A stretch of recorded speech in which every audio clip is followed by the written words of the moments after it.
Oh god, I think I'm gonna be sick. Uh-oh, here we go again. 10, 9, 8, 7. Oh fuck it, just play the tune.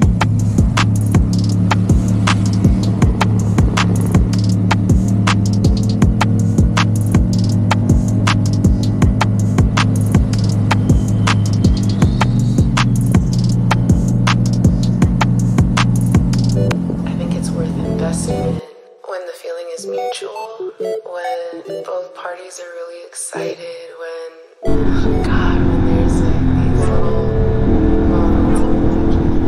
So what's up? Meets Moto Manila here. Kamusta kayo? Tagal natin walang upload, no? Pasensya na kayo, ha. Medyo busy lang sa kanaganda, sakit-sakit din tayo lately. Tapos pag nakaset naman ako ng labas, sasabayan ng ulan, so hindi ako natutuloy. So, kamusta na kayo? December na. Namiss ko kayo. So, dito tayo sa Marcos Highway. I'm going to Antipolo. So, punta tayo ng Antipolo Cathedral ulit. So, may bago tayong gear. Actually, Cam, ito yung ating Insta360. Sana all. Diba? Dati pinapangarap natin. So meron na tayo. Kaya maraming salamat at nagkaroon tayo nito. So anong balita sa inyo? Anong ganap? Nakapamili na ba tayo ng mga regalo sa ating mga minamahal? Sa mga hindi pa, so alam na yan. Mga ninong, ninang, alam niya yan. So late Christmas shopping na para sa mga mahal natin sa buhay, yung mga inaanak. Ay, yung mga inaanak ko, si Ninong maglo long ride, baka March pa ang balik. De, joke lang, baka June. Biro lang. Mga inaanak, kamusta kayo dyan? So dami na utang si Ninong sa inyo. Baka kayo naman pwede magbigay kay Ninong. Need money ni Ninong. Ayun. So kamusta? December na, magpapasko na. Merry Christmas sa lahat. Happy holidays do sa mga Catholics and Christians. So, pero ang Pasko ay para sa lahat. Walang religion dito. Lahat para sa Pasko. Ang Pasko ay, di ba nga, panahon ng pagbibigayan, pagmamahalan. So para sa lahat to. Hindi lang sa, yun, kung ano religion mo. So hindi ko na bring up kung ano man yung mga yon. So yung mga believers and non-believers, ang Pasko para sa lahat. Para sa ating lahat to. Kasi ito yung season ng maraming pagmamahalan. Kasi everyday dapat nagmamahalan, di ba? So ayun, mas ma-warm lang pagdating ng bare months, di ba? Yung pagmamahalan medyo matindi, pabigat, di ba? Kasi Pasko na Saka mahal talaga. Mahal ng bilihin, mahal ng nagtaas ba gasolina ngayon? Hindi ko napansin kanina nagpagas ako. So ayun. So recording tayo sa Insta360 and sa GoPro natin. I hope saka bukas yung GoPro natin. Ayun, nakabukas naman. So dalawa na yung gamit natin, para dalawa naman yung POV natin. So bago pa lang siya, first time ko pa lang gagamitin sa ride. Nakapag-test ride ako, malapit lang doon sa amin, pero hindi ko pa siya ganun kagamay talaga. So mga X3 users, please guide me. Hindi ko alam yung mga settings. Hindi ko alam kung magiging maganda yung video natin dito sa X3. As of now, baka kuhanin nating audio is coming from the GoPro, kasi wala pa akong audio adapter dito sa X3 natin. Kaya cut lang muna tayo ng videos. Hindi ko pa siya gamay, pagpasensyahan nyo na. At si Ninong hindi pa alam gamitin ang ating bagong camera ngayon. So ayan, kung may settings kayo, ng X3 for riding daytime and nighttime, pa-share naman, patag ako sa mga videos nyo, or pasend ng link sa dito sa description, or sorry, sa comment section. So ayun, gusto kong gamayin, maganda kasi napansin ko si X3 hindi ganun karami yung settings in terms ng yung gaya ni GoPro. Hindi ko naman sinasabi na mas maganda si GoPro and all, pero yung settings na hinahanap ko sa kanya is limited, unlike kay GoPro na ginagamit natin kahit na luma na siya. Naitatawid naman natin yung gusto nating settings, yung video kahit nighttime medyo maayos-ayos, malinaw-linaw. Kaya yun lang hinahanap ko kay X3. Medyo limited siguro. Someday kung may firmware update, sana meron ding madagdag doon sa settings niya. So baka lumagpas na naman tayo. Ito na naman tayo sa may likuan na hindi ko alam or hindi ko napapansin. So ayun, sa mga X3 users or any Insta360 users na halos kaparehas ng settings ng X3, pa-share naman ng ng settings nyo. Nahirapan din ako sa YouTube kasi hindi ko makita yung tamang puro finish video. Wala talaga yung comparison ng bawat settings.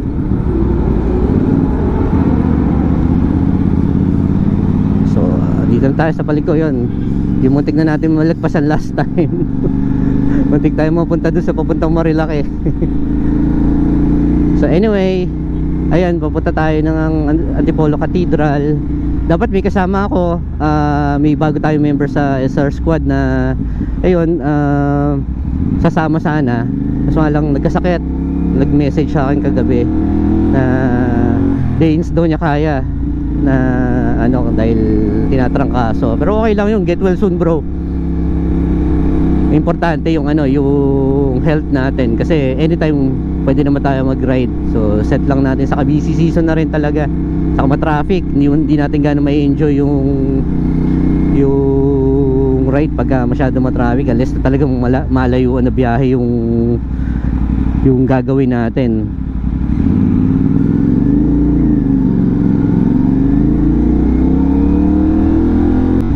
So ayun, anong balita sa atin? Anong balita sa mga ganap-ganap?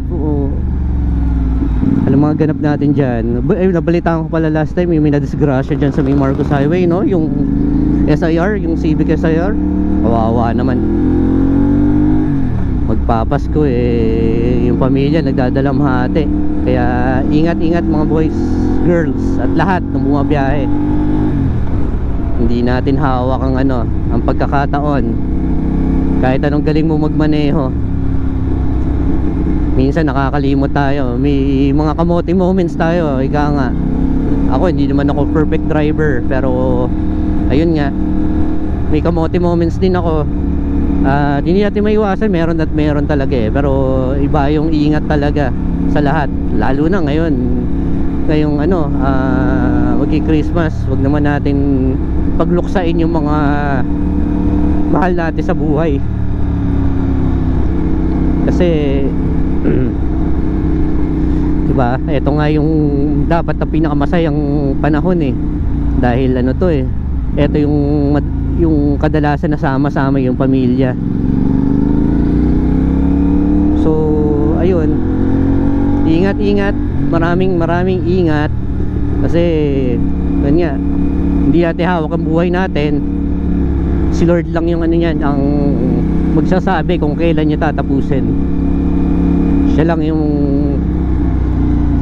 makaka-decide kung oras mo na. Pero ingat pa rin tayo sa wag nating madaliin dahil ang disgrasya madaling hanapin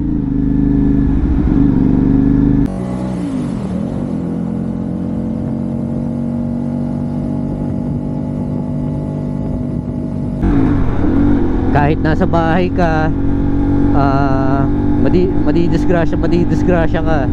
Kaya ingat lang po tayong lahat. So ayun, going back, ito, packet na tayo. Tapos may Valley Golf.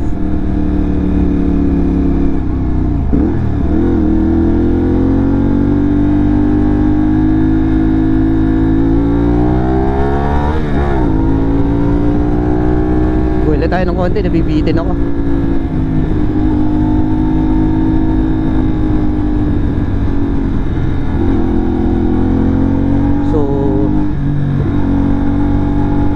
Ayun. So, kamusta naman? Pupunta pa tayo Marilaki ulit? Hindi ko pa alam, wala pa tayong kasama.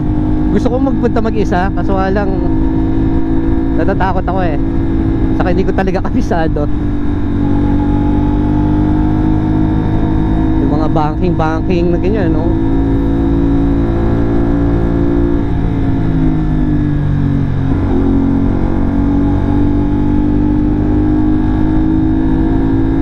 Yun ang hindi ko kaya mag banking ng malupitan gaya ng mga kasama natin, ng mga kaibigan natin. So chill ride lang talaga tayo, pang chill ride. Medyo malamig na dito, oh. Kaninang init ang traffic from Fairview hanggang dyan sa Katipunan ang traffic.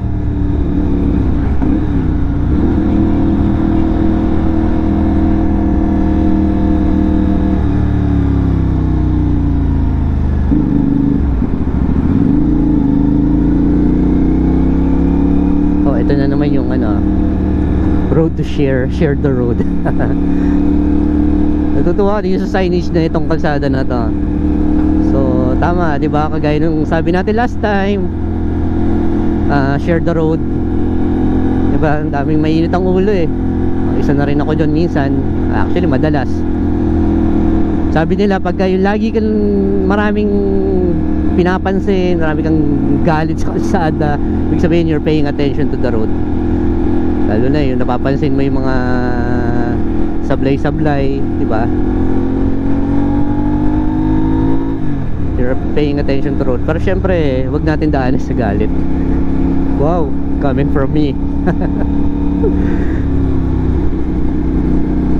Yun ang pinapanalangin ko, yung temper, lalo na sa pagmamaneho. Minsan mabilis ako mainis eh. Ayoko yung singit ng singit, kasi hindi ako mahilig magsisingit sa kalsada. Gusto ko diretso lang. Kung saan ako papunta, diretso lang ako dun. Sa isang lane lang ako. Ayoko yung parang bulate ka na lipat ng lane. Kung hindi mo talaga maiwasan, okay lang siguro, diba? Pero ako para sa akin lang to. Ito lang yung opinion ko. Kung hindi ka naman kakaliwa, hindi ka naman kakanan, stay on your lane. Unless na talaga kailangan mo mag-overtake dahil may abala or may obstruction dyan sa harapan mo, may aksidente or ano pa man, kung kailangan may iwasan, di ba? Pero yung palipat-lipat ka para mauna, wala ka naman natitipid eh. Oras, segundo. Ganun din pagdating mo sa traffic light, sama-sama rin kayo, di ba?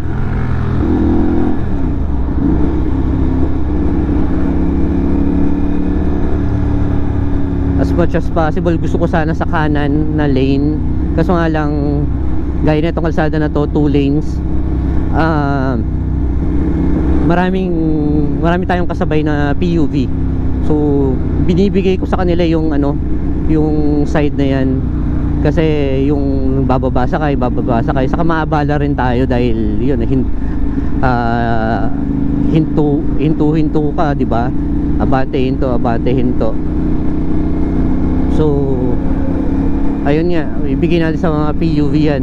Ngayon, nandito sa kaliwa, kung may gustong mauna, bigay din natin. Kung kailangan natin lumipat sa kanan, lumipat tayo, diba? Road to share nga eh. Share the road.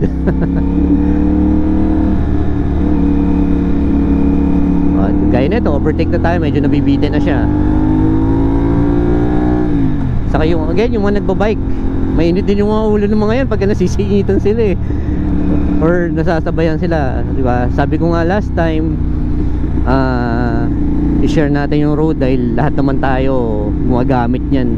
Huwag tayong entitled sa ano, sa lane natin porket may inalat sa atin na lane, mapa motorcycle, bicycle, or yung bus lane, or yung POV lane, saka private lane, i-share pa rin natin.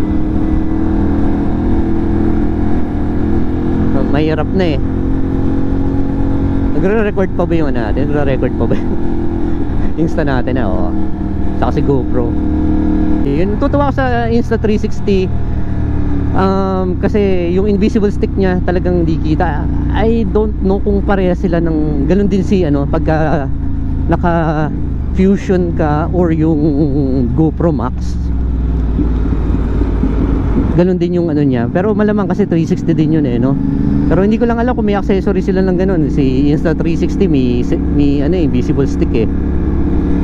Pero siguro meron din sa kanila. Ang ayoko lang kay Insta360 is ayun nga, pagka naka lens guard ka, minsan kita yung iba, yung parang distorted yung video. Tapos parang hindi maganda yung stitching. Eh hindi ba naman ako, para sa akin gusto ko, iniingatan ko yung gamit eh. Gusto ko may screen protector,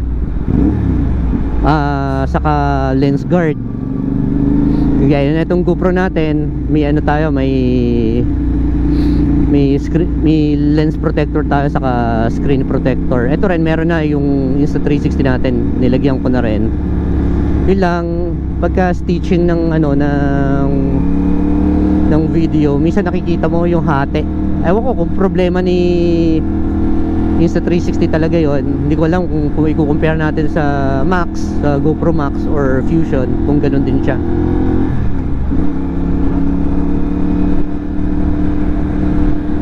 Kaya hindi natin masabi kung ano talaga. Pero yun nga, tulungan nyo ako sa settings ha. Hindi ko talaga kabisado pa. Saka yung editing, hindi ko pa kabisado yung app ni ano, ni Insta360. Pero maganda rin siya. As in ma-edit mo na yung gusto mong POV, yung POV niya sa ano, sa video na gusto mong kunin. Kala ko dati kailangan extract mo muna, yung pala pwede mo nang rekta habang nakakonect ka kay Insta360, sabay mo na siyang edit bago mo siya i-export. Dati kala ko i-export mo pa eh.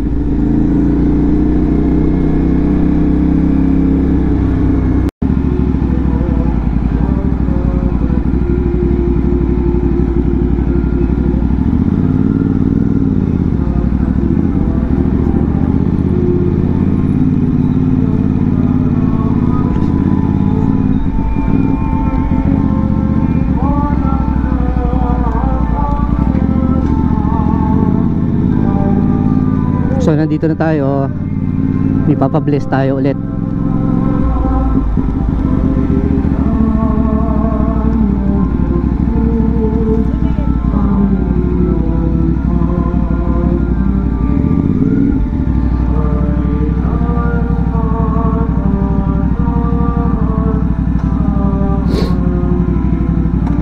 So balikan ko kayo, baba muna ako.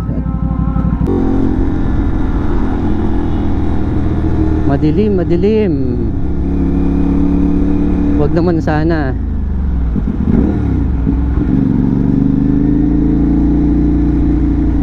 Kakalinis lang natin kahapon.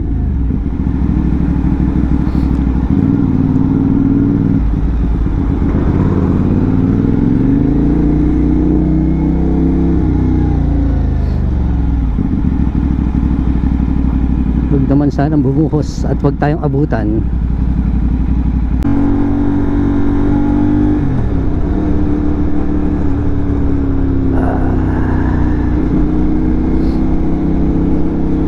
Pala, bago yung gloves natin from SEC. So naka SEC gear tayo ngayon. Gloves, yung jacket natin, saka yung atin ni-review na SEC Ace helmet. Ito nga pala yun, pati yung jacket, yung Urban. Parehas tayo ni ano, nung jacket pala ni ano, yung idol natin si Joe Moto. Naka-urban din niya. Naka-urban din yata siya from dun sa video niya na nakita ko minsan. So sa ganitong panahon, okay itong to jacket, hindi mainit. Yung ganitong makulimlim, hindi siya mainit.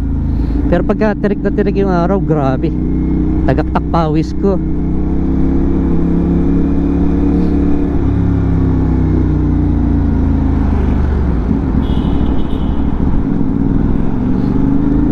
So maganda, ideal pagka yung city driving lang kayo, yung mesh na jacket, syempre padded, di ba? Safety din. Pero pagka yung mga long ride medyo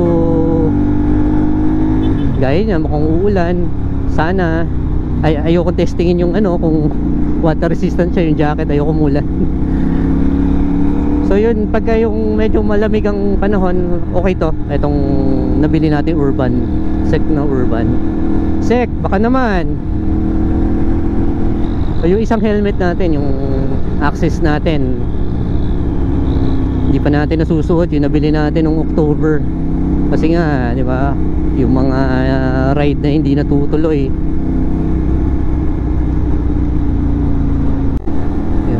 Sana umabot tayo sa bahay nang hindi uulan.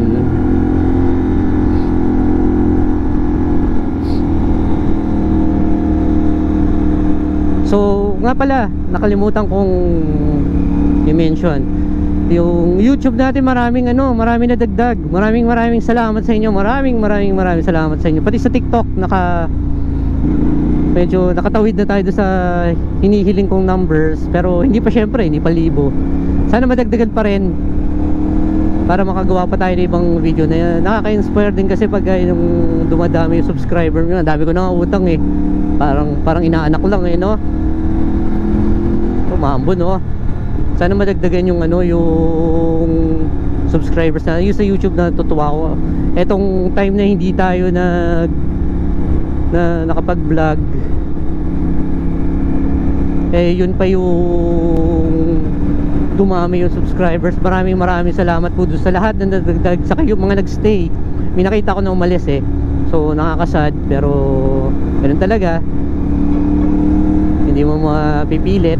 Pero maraming salamat pa rin sa lahat ng nag-subscribe, nag-follow sa Facebook natin, sa Instagram, eto especially yun, TikTok, saka si YouTube natin. Maraming salamat sa inyo. So hopefully madagdagan pa natin. May isang content nire-request sa akin about RFID, yung isang tropa natin. Gagawin natin yan. Buwelo lang tayo, buwelo lang.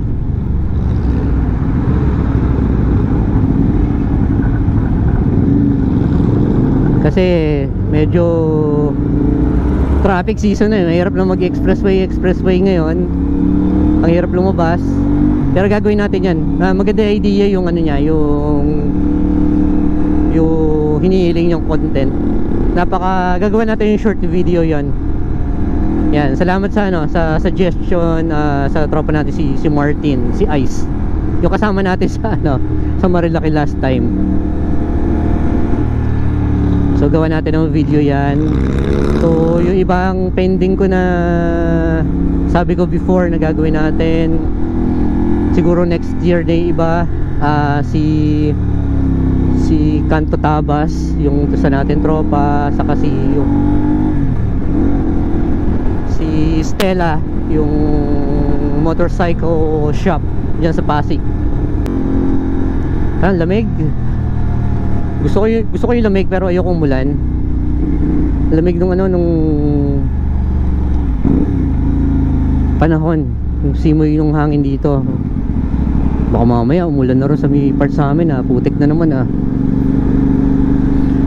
Alam nyo guys, pagka ganyan umuulan ako, siguro, hindi lang siguro ako pero ako mismo, pagka ganyan umuulan, nagdadalawa isip na ako lumabas talaga. Kasi nadadala ako maglinis. Hindi ako nagpapa-bike wash eh. Hindi ko pinapalinis. Ako mismo yung naglilinis ng motor. So naiirita ako pagka yung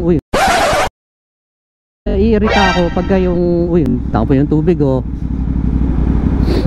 Delicate siya na. Kakasabi ko lang eh. Oh, ayan, example, yung talsik diyan. Nakakainis yung ano, yung basang kalsada actually. Hindi, bukod sa delikado. Nainis ako pagka naglilinis, yung singit-singit, napuputikan. Alam mo naman big bike, yung scooter nga, hirap na linisin eh. Ito pa kaya marami naka labas na ng mga pyesa-pyesa. Nagre-record pa ba tayo?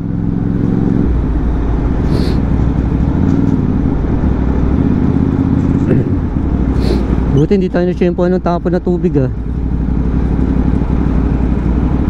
Ligo sana tayo nun. Hindi ka nga naulanan. Naligo ka naman sa ano, sa tubig ng bumbero. So hanggang dito na lang siguro guys. Maraming salamat sa pagsama ulit.